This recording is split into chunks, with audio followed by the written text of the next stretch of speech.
vouloir manquer de respect à la famille, quoi.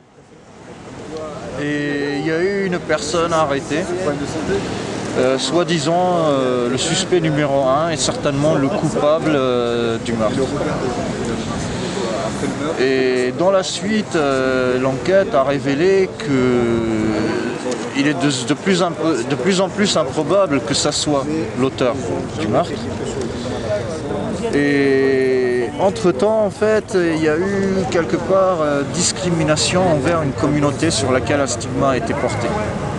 Quand certains journaux révèlent que Marseille est une ville-hôpital à ciel ouvert. Ça, parce que ça, il n'est pas bien dans sa tête. Il y a des hauts et des bas. Mais les derniers temps, c'est amélioré. C'est ça qui est choquant. D'un seul coup, dégradé. Maintenant, on est Édouard de Toulouse. Donc la vie s'est achevée à peine qu'elle a commencé. Et une personne malade et à la rue, qui a été prise pour cible comme suspect numéro 1 et probable coupable. Ali d'ailleurs, qui est aujourd'hui encore hospitalisé. On s'est réunis aujourd'hui pour faire une petite intervention et un petit hommage et pour la victime et pour la deuxième victime qui se retrouve lui pénalisé dans son avenir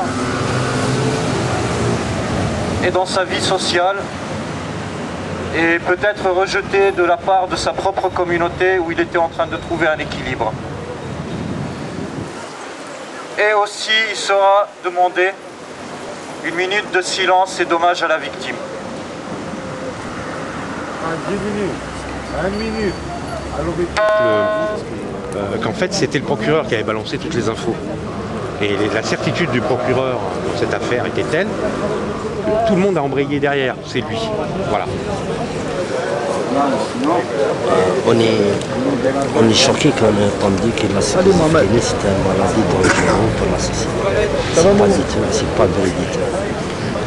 Cet événement dramatique a apporté une attention particulière sur nous, qui sommes des gens de la rue, avec des problèmes de santé mentale.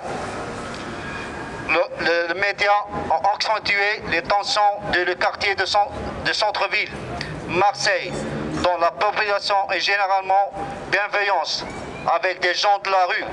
Nous sommes là pour lutter contre la préjugé. Oui, mesdames et messieurs, nous sommes peut-être à vos yeux bêtes, sales, méchants. Ce n'est qu'une raison pour nous faire assumer les responsabilités de l'insécurité. Nous sommes le nomade céleste.